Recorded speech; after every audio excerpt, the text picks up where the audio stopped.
ओम श्री साईनाथाय नमः।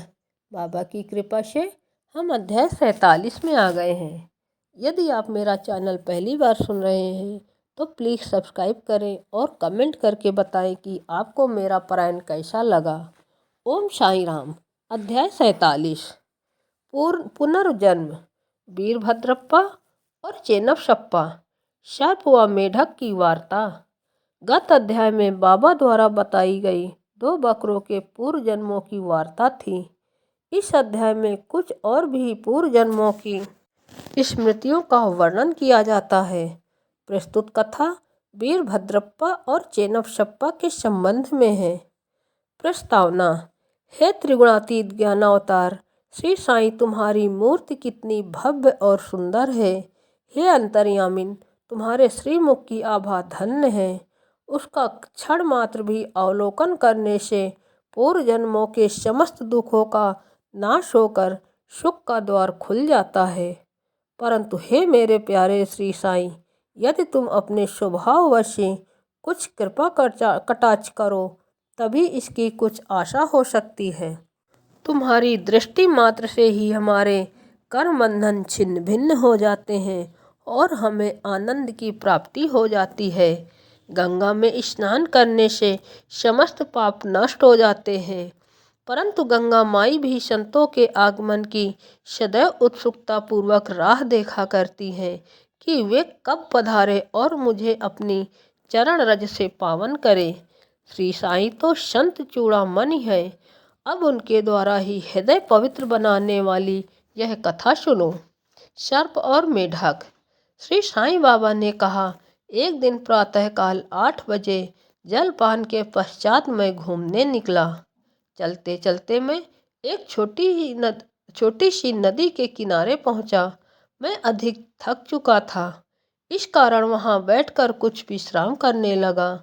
कुछ देर के पश्चात ही मैंने हाथ पैर धोए और स्नान किया। तब कहीं मेरी थकावट दूर हुई और मुझे कुछ प्रसन्नता का अनुभव होने लगा। उस स्थान से एक पगडंडी और बैलगाड़ी के जाने का मार्ग था, जिसके दोनों ओर सघन वृक्ष थे। मलय पवन मंद मंद बह रहा था। मैं चिलम भर ही रहा था कि इतने में ही मेरे कानों में एक मेढक की बुरी तरह टर्राने की ध्वनि पड़ी। मैं चकमक सुलगा ही रहा था कि इतने में एक यात्री वहां आया और मेरे समीप ही बैठकर उसने मुझे प्रणाम किया और घर पर पधारकर भोजन तथा विश्राम करने का आग्रह करने लगा। उसने चिलम सुलगाकर मेरी ओर पीने के लिए बढ़ाई। मेढक के टर्राने की ध्वनि सुनकर वह उसका रहस्य जानने के लिए उत्सुक हो उठा। मैंने उसे बतलाया कि एक मेढक कष्ट में है, जो अपने पूर्व जन्म के कर्मों का फल भोग रहा है। पूर्व जन्म के कर्मों का फल इस जन्म में भोगना पड़ता है, अतः अब उसका चिल्लाना व्यर्थ है। एक कस लेकर उसने चिलम मेरी ओर बढ़ाई। थोड़ा देखो तो आखिर बात क्या है, ऐसा कहकर वह उधर जाने लगा। मैंने उसे बतलाया कि एक बड़े सांप ने एक मेढक को मुंह में दबा लिया है, इस कारण वह चिल्ला रहा है। दोनों ही पूर्व जन्म में बड़े दुष्ट थे और अब इस शरीर में अपने कर्मों का फल भोग रहे हैं। आगंतुक ने घटना स्थल पर जाकर देखा कि सचमुच एक बड़े सर्प ने एक मेढक को मुंह में दबा रखा है। उसने वापस आकर मुझे बताया कि लगभग घड़ी 2 घड़ी में ही सांप मेढक को निगल जाएगा। मैंने कहा, नहीं, यह कभी नहीं हो सकता। मैं उसका संरक्षक पिता हूँ और इस समय यहाँ उपस्थित हूँ। फिर सर्प की क्या सामर्थ्य है कि मेढक को निगल जाए? क्या मैं व्यर्थ ही यहाँ बैठा हूँ? देखो मैं अभी उसकी किस प्रकार रक्षा करता हूँ। दोबारा चिलम पीने के पश्चात हम लोग उस स्थान पर गए।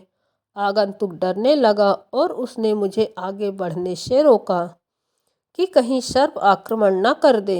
मैं उसकी बात की अपेक्षा कर आगे बढ़ा और दोनों से कहने लगा कि अरे वीरभद्रप्पा, क्या तुम्हारे शत्रु को पर्याप्त फल नहीं मिल चुका है? जो उसे मेढक की और तुम्हें यह सर्प की योनि प्राप्त हुई है। अरे अब तो अपना वैमनस्य छोड़ो, यह बड़ी लज्जाजनक बात है।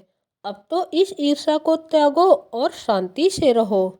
इन शब्दों को सुनकर सर्प ने मेढक को छोड़ दिया और शीघ्र ही नदी में लुप्त हो गया। मेढक भी कूद कर भागा और झाड़ियों में जा छिपा। उस यात्री को बड़ा अचंभा हुआ। उसकी समझ में न आया कि बाबा के शब्दों को सुनकर सांप ने मेढक को क्यों छोड़ दिया और वीरभद्रप्पा व चेन्नप्पा कौन थे, उनके वैमनस्य का क्या कारण था। इस प्रकार के विचार उसके मन में उठने लगे। मैं उसके साथ उसी वृक्ष के नीचे लौट आया और धूम्रपान करने के पश्चात उसे इसका रहस्य सुनाने लगा। मेरे निवास स्थान से लगभग 4-5 की दूरी पर एक पवित्र स्थान था, जहाँ महादेव का एक मंदिर था। मंदिर अत्यंत जीर्ण शीर्ण स्थिति में था। वहाँ के निवासियों ने उसका जीर्णोद्धार करने के हेतु कुछ चंदा इकट्ठा किया। पर्याप्त धन एकत्रित हो गया और वहाँ नित्य पूजन की व्यवस्था कर मंदिर के निर्माण कार्य की योजनाएं तैयार की गई। एक धनाढ़ व्यक्ति को कोषाध्यक्ष नियुक्त कर उसको समस्त कार्य की देखभाल का भार सौंप दिया गया। उसको कार्य व्यय आदि का यथोचित विवरण रखकर ईमानदारी से सब कार्य करना था। श्रेष्ठ तो एक उच्च कोटि का कंजूस था। उसने मरम्मत में अत्यंत अल्प राशि व्यय की। इस कारण मंदिर का जीर्णोद्धार भी उसी अनुपात में हुआ। उसने सब राशि व्यय कर दी तथा कुछ अंश स्वयं हड़प लिया और उसने अपनी गांठ से एक पाई भी व्यय न की। उसकी वाणी अधिक रसीली थी, इसीलिए उसने लोगों को किसी प्रकार समझा बुझा लिया और कार्यपूर्वक ही अधूरा रह गया। लोग फिर संगठित होकर उसके पास जाकर कहने लगे, सेठ साहब, कृपया कार्य शीघ्र पूर्ण कीजिए। आपके प्रयत्न के अभाव में यह कार्य पूर्ण होना कदापि संभव नहीं है। अतः आप पुनः योजना बनाइए और हम और भी चंदा आपको वसूल करके देंगे। लोगों ने पुनः चंदा एकत्रित कर सेठ को दे दिया। उसने रुपए तो ले लिए, परंतु पूर्वत ही शांत बैठा रहा।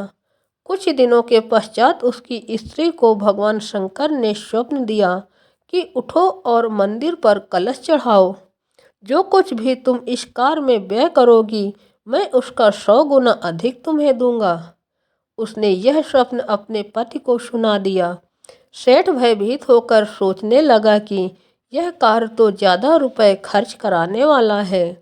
इसीलिए उसने यह बात हंसकर टाल दी कि यह तो निरा एक स्वप्न ही है और उस पर भी कहीं विश्वास किया जा सकता है। यदि ऐसा होता तो महादेव मेरे समक्ष ही प्रकट होकर यह बात मुझसे न कह देते। मैं क्या तुमसे अधिक दूर था? यह स्वप्न शुभदायक नहीं, यह तो पति पत्नी के संबंध बिगाड़ने वाला है। इसीलिए तुम बिल्कुल शांत रहो। भगवान को ऐसे द्रव्य की आवश्यकता ही कहाँ जो दानियों की इच्छा के विरुद्ध एकत्र किया गया हो। वे तो सदैव प्रेम के भूखे हैं तथा प्रेम और भक्ति पूर्वक दिए गए एक तुच्छ तांबे का सिक्का भी सहर्ष स्वीकार कर लेते हैं। महादेव ने पुनः सेठानी को स्वप्न में कह दिया कि तुम अपने पति की व्यर्थ की बातों और उनके पास संचित धन की ओर ध्यान न दो और न उनसे मंदिर बनवाने के लिए आग्रह ही करो। मैं तो तुम्हारे प्रेम और भक्ति का ही भूखा हूँ। जो कुछ भी तुम्हारी व्यय करने की इच्छा हो सो अपने पास से करो। उसने अपने पति से विचार विनिमय करके अपने पिता से प्राप्त आभूषणों का विक्रय करने का निश्चय किया। तब कृपण सेठ अशांत हो उठा। इस बार उसने भगवान को भी धोखा देने की ठानी। उसने कौड़ी मोल केवल 1000 रुपयों में ही अपनी पत्नी के समस्त आभूषण स्वयं खरीद डाले और एक बंजर भूमि का भाग मंदिर के निमित्त लगा दिया, जिसे उसकी पत्नी ने भी चुपचाप स्वीकार कर लिया। सेठ ने जो भूमि दी वह उसकी स्वयं की न थी, वरन एक निर्धन स्त्री दुबकी की थी, जो इसके यहाँ 200 रुपयों में गहन रखी हुई थी। दीर्घकाल तक वह ऋण चुकाकर उसे वापस न ले सकी, इसलिए उस धूर्त कृपण ने अपनी स्त्री दुबकी और भगवान को धोखा दे दिया। भूमि पथरीली होने के कारण उसमें उत्तम ऋतु में भी कोई पैदावार न होती थी। इस प्रकार यह लेन देन समाप्त हुआ। भूमि उस मंदिर के पुजारी को दे दी गई, जो उसे पाकर बहुत प्रसन्न हुआ। कुछ समय के पश्चात एक विचित्र घटना घटित हुई। एक दिन बहुत जोरों से झंझावात आया और अतिवृष्टि हुई। उस कृपण के घर पर बिजली गिरी और फलस्वरूप पति पत्नी दोनों की मृत्यु हो गई। दुबकी ने भी अंतिम श्वास छोड़ दी। अगले जन्म में वह कृपण मथुरा के एक ब्राह्मण कुल में उत्पन्न हुआ और उसका नाम वीरभद्रप्पा रखा गया। उसकी धर्मपत्नी उस मंदिर के पुजारी के घर कन्या होकर उत्पन्न हुई और उसका नाम गौरी रखा गया। दुबकी पुरुष बनकर मंदिर के गुरव सेवक वंश में पैदा हुई और उसका नाम चेनफशप्पा रखा गया। पुजारी मेरा मित्र था और अधिकांश मेरे पास आता जाता, वार्तालाप करता और मेरे साथ चिलम पिया करता था। उसकी पुत्री गौरी भी मेरी भक्त थी। वह दिनों दिन सयानी होती जा रही थी, जिससे उसका पिता भी उसके हाथ पीले करने की चिंता में रहता था। मैंने उससे कहा कि चिंता की कोई आवश्यकता नहीं है, वर स्वयं तुम्हारे घर लड़की की खोज में आ जाएगा। कुछ दिनों के पश्चात ही उसी की जाति का वीरभद्रप्पा नामक एक युवक भिक्षा मांगते मांगते उसके घर पहुंचा। मेरी सम्मत से गौरी का विवाह उसके साथ संपन्न हो गया। पहले तो वह मेरा भक्त था, किंतु अब वह कृतघ्न बन गया। इस नूतन जन्म में भी उसकी धन तृष्णा नष्ट न हुई। उसने मुझसे कोई उद्योग धंधा सुझाने को कहा, क्योंकि इस समय वह विवाहित जीवन व्यतीत कर रहा था। तभी एक विचित्र घटना हुई। अचानक ही प्रत्येक वस्तुओं के भाव ऊंचे चढ़ गए। गौरी के भाग्य से जमीन की मांग अधिक होने लगी और समस्त भूमि 1 लाख रुपयों में आभूषणों के मूल्य से 100 गुना अधिक मूल्य में बिक गई। ऐसा निर्णय हुआ कि 50,000 रुपये नगद और 2,000 रुपये प्रतिवर्ष किस्त पर चुकता कर दिए जाएंगे। सबको यह लेन देन स्वीकार था, परंतु धन में हिस्से के कारण उनमें परस्पर विवाद होने लगा। वे परामर्श लेने मेरे पास आए और मैंने कहा कि यह भूमि तो भगवान की है, जो पुजारी को सौंपी गई थी। इसकी स्वामिनी गौरी ही है और 1 पैसा भी उसकी इच्छा के विरुद्ध खर्च करना उचित नहीं, तथा उसके पति का इस पर कोई अधिकार नहीं है। मेरे निर्णय को सुनकर वीरभद्रप्पा मुझसे क्रोधित होकर कहने लगा कि तुम गौरी को फुसलाकर उसका धन हड़पना चाहते हो। इन शब्दों को सुनकर मैं भगवत नाम लेकर चुप हो गया। वीरभद्र ने अपनी स्त्री को पीटा भी। गौरी ने दोपहर के समय आकर मुझसे कहा कि आप उन लोगों के कहने का बुरा ना माने। मैं तो आपकी लड़की हूँ, मुझ पर कृपा दृष्टि ही रखे। वह इस प्रकार मेरी शरण में आई तो मैंने उसे वचन दे दिया कि मैं 7 समुद्र पार भी तुम्हारी रक्षा करूँगा। तब उस रात्रि को गौरी को एक दृष्टांत हुआ। महादेव ने आकर कहा कि यह सब संपत्ति तुम्हारी ही है और इसमें से किसी को कुछ न दो। चेनफशप्पा की सलाह से कुछ राशि मंदिर के कार्य के लिए खर्च करो। यदि और किसी भी कार्य में तुम्हें खर्च करने की इच्छा हो तो मस्जिद में जाकर बाबा स्वयं मैं के परामर्श से करो। गौरी ने अपना दृष्टांत मुझे सुनाया और मैंने इस विषय में उचित सलाह भी दी। मैंने उससे कहा कि मूल धन तो तुम स्वयं ले लो और ब्याज की आधी रकम चेनफशप्पा को दे दो। वीरभद्र का इसमें कोई संबंध नहीं है। जब मैं इस बात कर ही रहा था, वीरभद्र और चेनफशप्पा वहाँ झगड़ते हुए आए। मैंने दोनों को शांत करने का प्रयत्न किया तथा गौरी को हुआ महादेव का स्वप्न भी सुनाया। वीरभद्र को क्रोध से उन्मत्त हो गया और चेनपशप्पा को टुकड़े टुकड़े कर मार डालने की धमकी देने लगा। चेनपशप्पा बड़ा डरपोक था। वह मेरे पैर पकड़कर रक्षा की प्रार्थना करने लगा। तब मैंने शत्रु के पास से उसका छुटकारा कर दिया। कुछ समय पश्चात ही दोनों की मृत्यु हो गई। वीरभद्र सर्प बना और चेनपशप्पा मेढक। चेनपशप्पा की पुकार सुनकर और अपने पूर्व वचन की स्मृति कर यहाँ आया और इस तरह से उसकी रक्षा कर मैंने अपने वचन पूर्ण किए।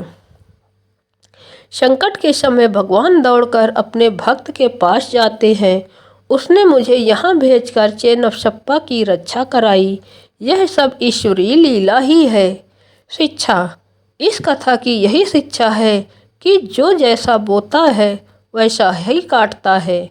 जब तक कि भोग पूर्ण नहीं होते, पिछला ऋण और अन्य लोगों के साथ लेन देन का व्यवहार जब तक पूर्ण नहीं होता, तब तक छुटकारा भी संभव नहीं है। धन तृष्णा मनुष्य का पतन कर देती है और अंत में इससे ही वह विनाश को प्राप्त होता है। श्री सद्गुरु साईनाथार्पणमस्तु। शुभम भवतु। ओम श्री साई यशाकाय शिरडी निवासने नमः। बोलो अनंत कोटि ब्रह्मांड नायक राजाधिराज योगीराज पर ब्रह्मा श्री सच्चिदानंद सद्गुरु साईनाथ महाराज की जय। बाबा साईं सबकी भली करे।